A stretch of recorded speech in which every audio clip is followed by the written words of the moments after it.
We are live, and on time. Love it when a plan comes together. Me too, me too. So it's good to see you. It's good to see you.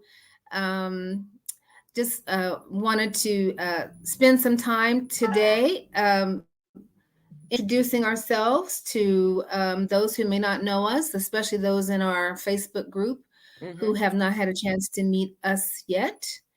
My light is doing some crazy things here.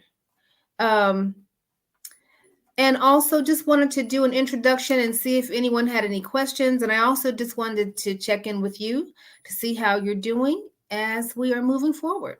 Yes, ma'am. Yes, ma'am. Glad to be here. It's a beautiful day, despite the fact that we are have an impending storm coming through, uh, like northwest, southwest Michigan. So, and it's in effect. I mean, the schools were closed today. It's in effect through tomorrow morning. So, but I'm here Wow. nestled with my granddaughter and my three great granddaughters. And thank God right now one's taking a nap and they're quiet. Well, if you would please just take a moment to introduce yourselves for those who may not know who you are. Oh, absolutely. So I am Donna Jones. I go by Coach Donna J, AKA Savvy Soldier. And I live between the US and Chapala, Jalisco, Mexico. I'm currently in the US. I am a hope coach. I tell people that I'm the hope coach because I help our people economically excel by helping them to establish some form of residual income prior to retiring. And I try to connect it with their passion and their purpose so that during their latter years, their golden years, they can live the life that they truly want. So it's about taking your life off a perpetual pause and being a slave to a job or to other people's needs and focusing on self so that you can have a happier, more fulfilled life. Beautiful. I love it. I love it. And for those who don't know, I am Sonia Folayan. Um, this is just a real delight for me to be on YouTube channel. I started my YouTube channel about a year ago, but I didn't really start paying really close attention to it until this past fall. But I wanted to create a vehicle where people could begin to know who I am, like who I am, and trust me. I am a cash flow coach. I am a financial wellness professional, and I am living in Chapala, Mexico, most of the year. I do spend a couple of weeks in Charlotte, 2 to 3 weeks in Charlotte every year, where I still maintain a textile studio, and I also spend probably about 4 weeks out of the year visiting with my family. I have sisters in the United States. I have two adult children, as well as two grandchildren, and my grandchildren are 18 and 8. Um, I met Donna Jones as part of the Exodus Summit 2021, which was a virtual summit for women who were considering living outside of the United States, who were either um, planning or were in the midst of their plan or had recently moved or were thinking about moving. And our Donna and I came together as a part of Exodus Summit, and we formed an accountability group called Mexodus Sojourners for Black women who were interested in leaving the United States, who wanted to explore living in the Jalisco state of Mexico, the cities of Guadalajara, and the lakeside towns and villages along Lake Chapala. I do live in Chapala. We have a really amazing communal living home of artists. I was invited into the community and I had the opportunity to invite Donna into the community. So actually, we live in the same building. So it's pretty exciting. It's a pretty exciting time for us. And we wanted to just give you all a chance to ask any questions today and to get to know us a little bit more. I love our living arrangements. As you know, I coined it, Golden Girls on steroids. We have the first floor, our own suite. We share a kitchen. On the second level, we have a lady from Argentina and another lady from Australia, and they share a kitchen. On the third floor, it's like an open area. A lot of us do our artwork there, our writing or our art. We also have a chef kitchen there. So if we decide on any given day that we don't want to cook, we get together and we say, let's just hire a chef to come in and treat us for the day.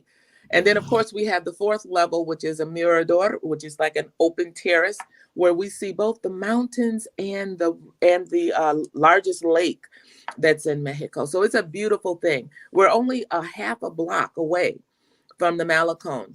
And we are open to sharing our space with individuals just to provide a soft landing for those who've never traveled outside of the country and they want to check out Chapala. But they don't want to do it without having some type of connection with somebody that's already there so that they feel a little safer and a little more comfortable coming in. So I do love that option that we offer individuals. And the other thing that is a part of our housing is that we do have a housekeeper and we have a gardener. We also have space upstairs for massages. So there's someone is usually getting a massage here in the building once a week at least. And we're very close to other amenities, spas, and there's a gym within close proximity. There are coffee shops nearby, all sorts of shops and restaurants. And we are in a pueblo. We are in a Mexican community town. There are no skyscrapers here, but we are only 45 minutes from Guadalajara, which is the second largest city in Mexico, which has a population of about 8 million people. So it is a very large international city with every amenity that you could possibly think of. For those who are concerned about not being near civilization, there's Costco, there's Walmart, there's upscale shops. There's whatever you want to find, you can find it in Guadalajara. But we also have a lot of amenities here. But I do like the fact that this is a Mexican town. There are community neighborhoods, barrios here that we can explore. And we have a chance to get to know community and build community here, which was really, really an important consideration for myself. For me as well, Sonia, when I first came to Mexico, I was in Guadalajara because I was attending the TEFL school to get my certification so that I could teach English as a second language for the locals or for anybody online that wanted to learn English. So that was like my ticket to get in. And then when, like you said, meeting through the Exodus Summit to learn that I had an opportunity to come to Chapala, I was just ecstatic. I'm an individual that's somewhat an ambivert. So I'm kind of like in the middle when it comes to what it is that I want out of life. I prefer to live in a quiet area with the opportunity to travel to somewhere that's a little bit busier. But I don't like a lot of noise. I don't like a lot of traffic. I don't like a lot of pollution, which you can have in Guadalajara. Now, I loved it when I was there going to school because it introduced me to a lot of things. The music, the food, the shopping, and then to go in other areas, just get on a bus and less than $3 USD, you can go to another little pueblo or another little city, whatever the case may be. So I like how we're kind of centrally located where we can do those different things. I mean, there's times when we've gone to the museums, love it. And there are plenty of them in Mexico. Their art is very beautiful. It's very unique. Other people come in and show their art. It's just a lovely place to be, a lovely place to be. And I actually came to Mexico on an artist residency as a textile artist. I came on my own sojourn to deepen my relationship with my artwork, and I am doing ongoing research in terms of indigo dye and the cultural significance of indigo in communities of African heritage. There is a strong indigo tradition in Mexico as well as an African ancestral tradition, which I am really enjoying learning more and more about. And this just was a perfect place for me. Mexico has a strong and long history of advocating for persons of African descent. This second president was a man of African heritage, and he abolished slavery and welcomed those flinging slavery in the U.S. through the southern route of the Underground Railroad. So there is a tremendous history of welcoming us here. Wonderful experience being here, uncovering the threads of our heritage here, but also just being able to become absorbed into these communities. Are there some things that you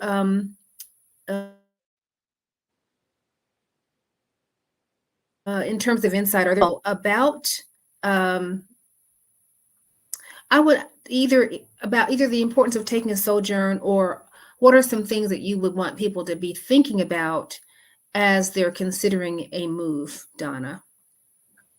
Some of the same things that I considered, one of them would be the safety of the area. I find Chapala to be very safe. I've not encountered any negative incidents while being there. The people are very warm and loving and welcoming. They want to know about me. I want to know about them, so it makes it very easy. I'm an individual that I don't speak Spanish fluently, but when I'm there, I'm trying to learn the language, and so they're very welcoming and helpful in helping me to pronounce the words correctly. If I say something backwards or screw something up, it's not frowned upon. It's actually praised for me trying to learn the language. The other thing is important is that you need to decide on whether or not you really want to immerse yourself in the country, or are you trying to bring stuff from home over here, which I just totally refuse to do. When I'm in Mexico, I'm in Mexico. I'm not trying to bring any of my American ideas or traditions with me there. I want to learn that culture. They celebrate Christmas. It may not be on the 25th as we do. It's actually, I believe, in January that they actually celebrate the majority of their Christmas. So just learning those little different traditions and customs that they do is something that you want to consider. You want to decide on how much stuff you want to bring with you. I find that I don't need all of this stuff that I have in the U.S. I mean, I don't need 25 purses. I don't need 50 pair of shoes. It's just not something that I need. And so when I look at the stuff here in the US, I'm like, how can I get rid of this stuff? Because I really don't need it. It's really not of any value. I mean, it's not appreciating by any sense of the mean. The food, you consider your diet. If you're somebody that has medical conditions, just know that Mexico, their bedside manner, it outshines the U.S. by far.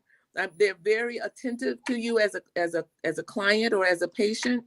The same schools that our doctors went to, their doctors have gone to, and just decided to bring it back to their country. I like the time and the patience that they take with us when we have an issue. So, just thinking about things like that, making sure that some of the things you have to have, like your medication, maybe your blood pressure cuff, but you can buy one right there at Costco or at Walmart if you neglect to bring the one from home. But yeah, just simple things like that. I think there is so much talk about safety in Mexico, and obviously, obviously there is crime everywhere. There are bad people everywhere. There are desperate people everywhere. there's illegal activity Hmm. everywhere. Um, we have drug dealers and the mafia in the US. There's the cartel in Mexico. I have no overt dealings with the mafia in the United States or drug dealers. I'm not involved in any of those illegal activities.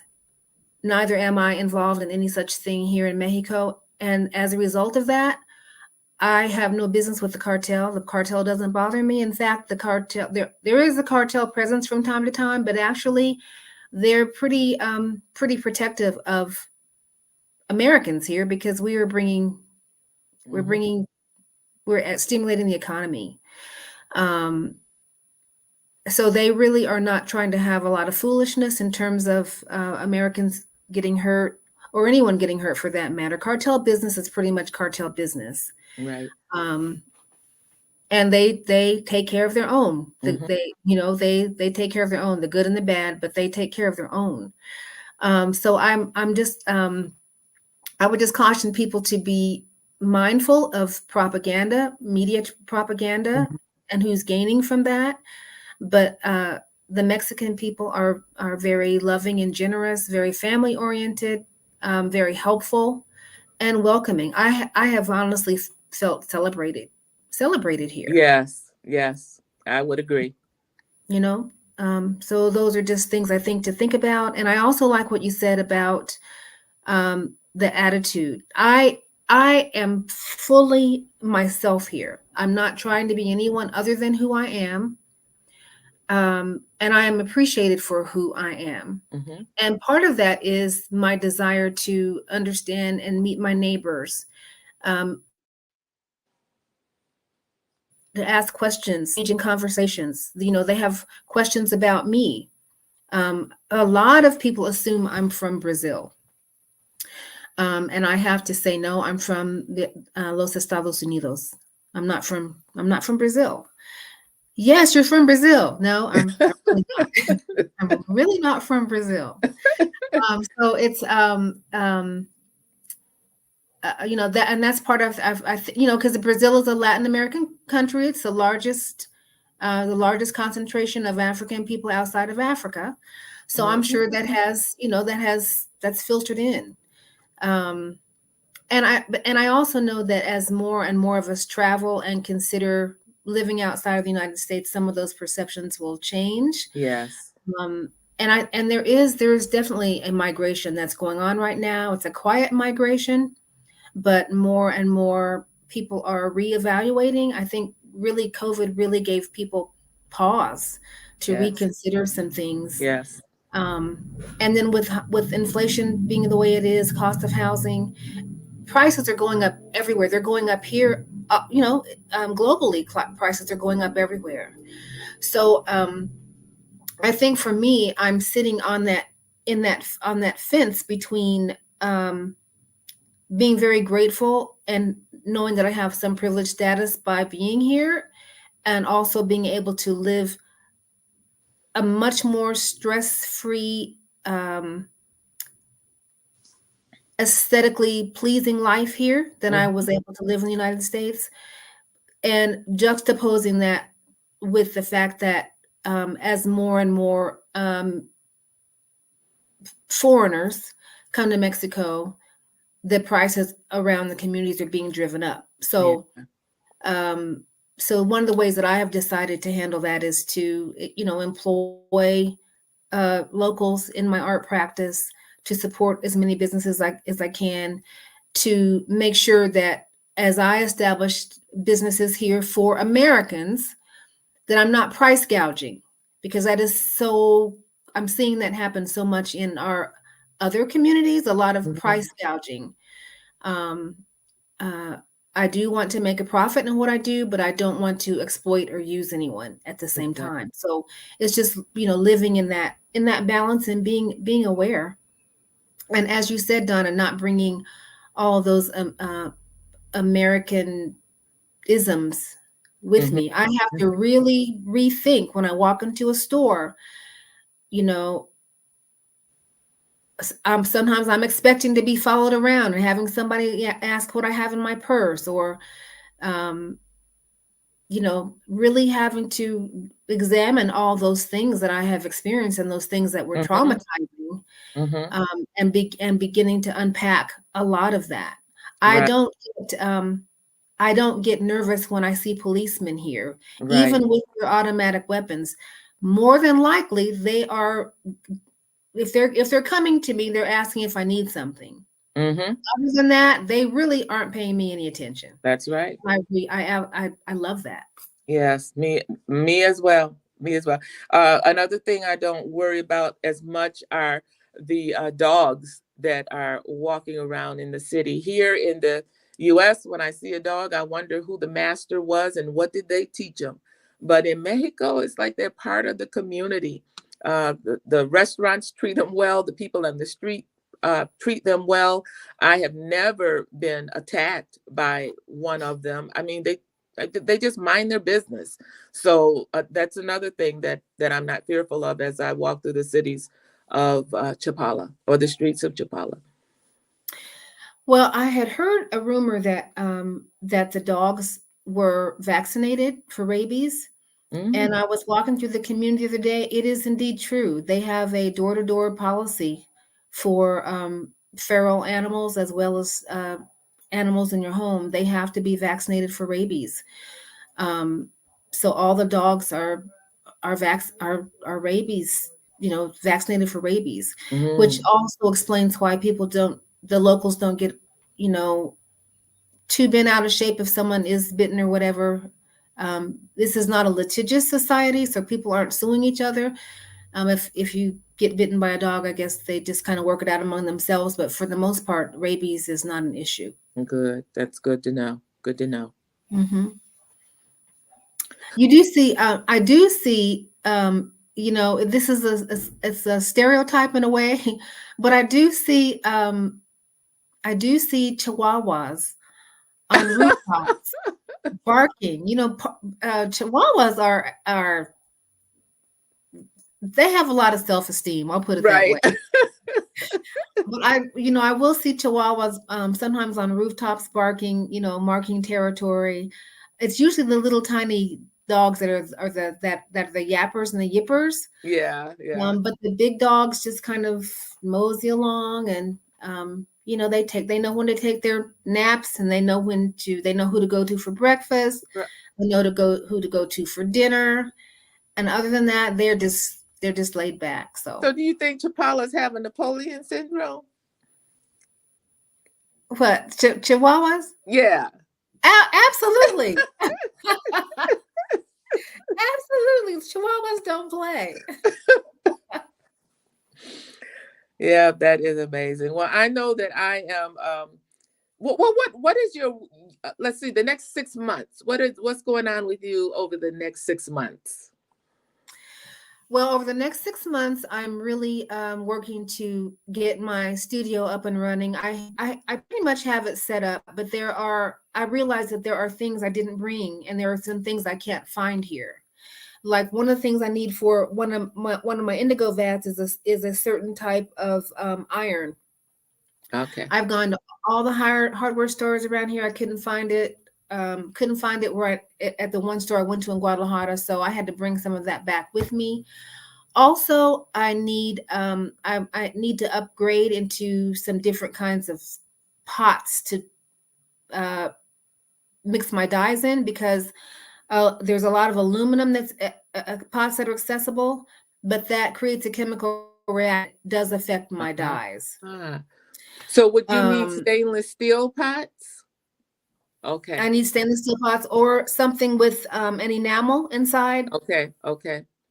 But this is a big cooking country, so I'm going to go to Guadalajara in the next week or two to go to one of the cooking stores Okay. and see what I can find.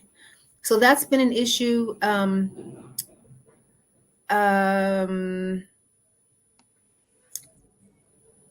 that's I think. Oh, and I didn't bring my sewing machine. There is a sewing machine here in the house. There's a very famous textile artist who is an owner here and who lives next door.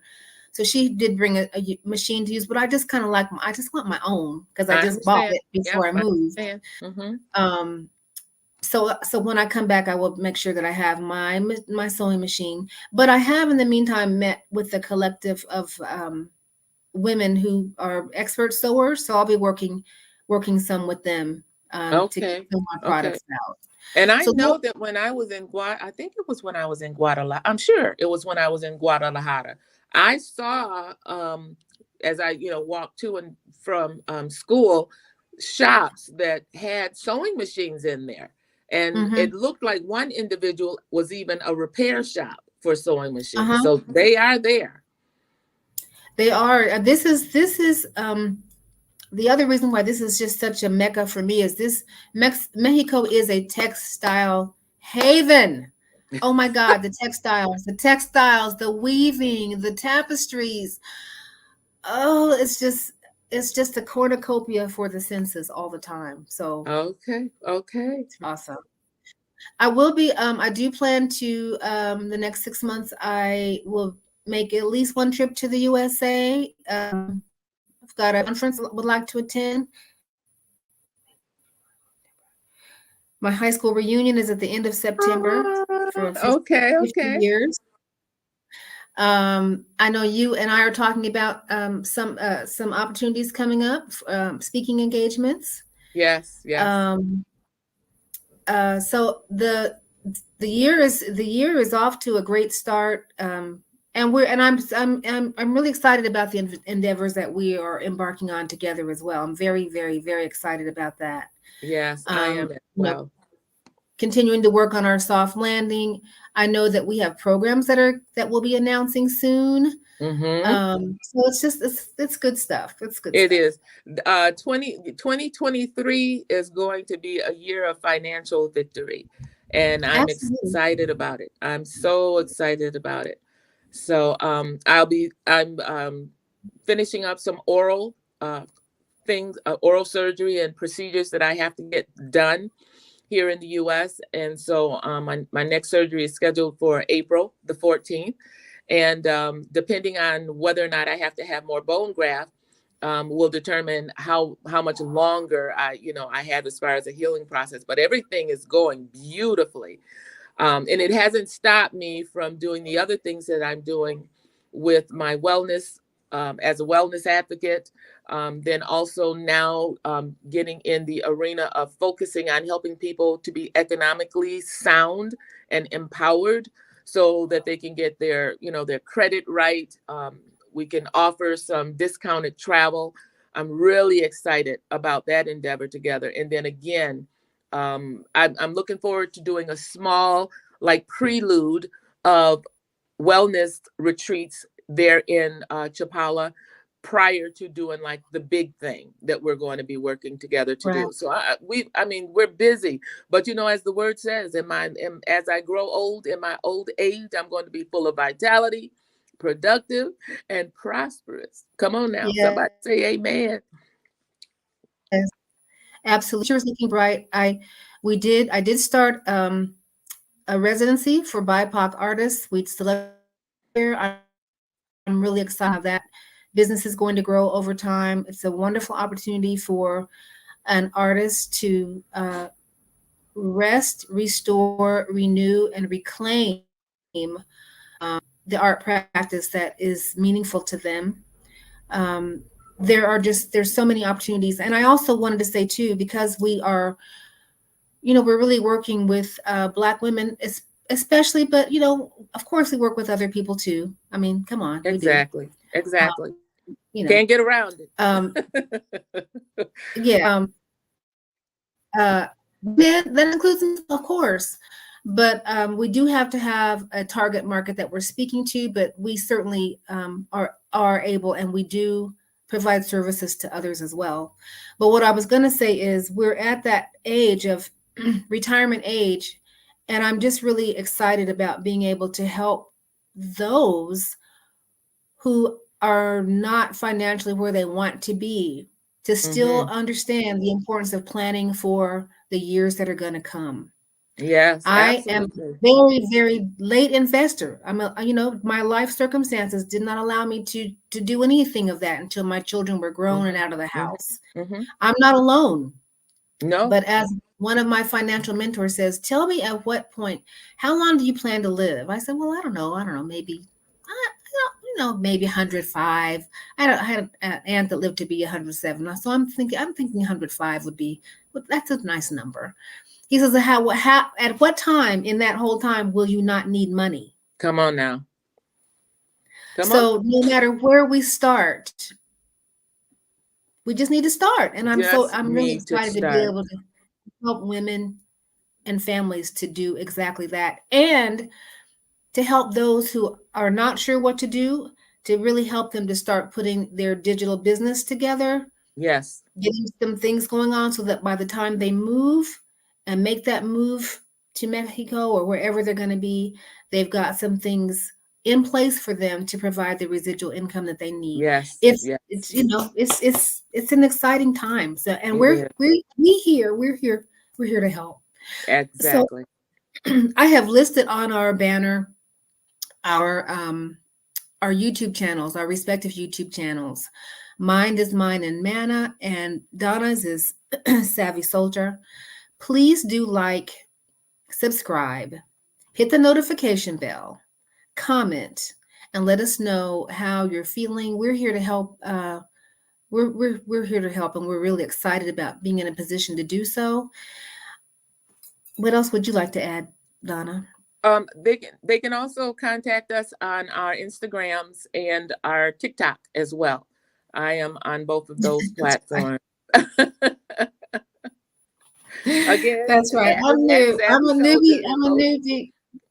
I'm a newbie to TikTok, but I'm having a lot of fun. And Yes. I am Mind and Manna on TikTok, as well as Sonia Folayan, because somehow or another, when I got a new phone, I opened up a new TikTok account, which I did not intend to do. But it's good because, I'm thinking in the future, overflow, overflow, overflow. So, Exactly. And one can be for business, the other one can be for pleasure. And I did the same thing. right. I had created one and had forgot about it. And so when I went back, I created a new one, and then I saw the old one. I said, okay, well, let's just keep them both up. And they're both over 1,000 followers on each channel. And so, like you said, overflow, overflow. And also, those of you who are watching, if you are watching the replay, let us know. Still add your comments because we will respond to those comments. Um, uh, what was I going to say? Oh, it's gone. It's gone. Well, I want to make sure that they remember to also subscribe and follow us on Facebook at Mexodus Next, Sojourners. thank you. That was it. Thank you. Good mind. Ah! Great minds think alike. Yes, we have a private Facebook group for people who are interested in a sojourn to the Jalisco state of Mexico, the lakeside villages around Lake Chapala, Guadalajara, Jalisco state. If that is of interest to you and you seriously want to think about coming here for a visit or for longer, please knock on our door and we'll let you into our Facebook group. You just have to answer a few questions and promise to participate, but we would love to have you. Absolutely. This has been wonderful, Sonia. I always love when we can get together. Me too. Me too. So good. We've done well. We've kept it right at about 30 minutes. Okay. So I think this is a good time to end. And until next time, you have closing words? I do. Be well, live free, and prosper. And my closing words are whatever we think about expands, and God provides something for us every day. We just have to be willing to get it. Yes. Woo, that's good. All right. Thank you so much. Talk to you soon. All righty.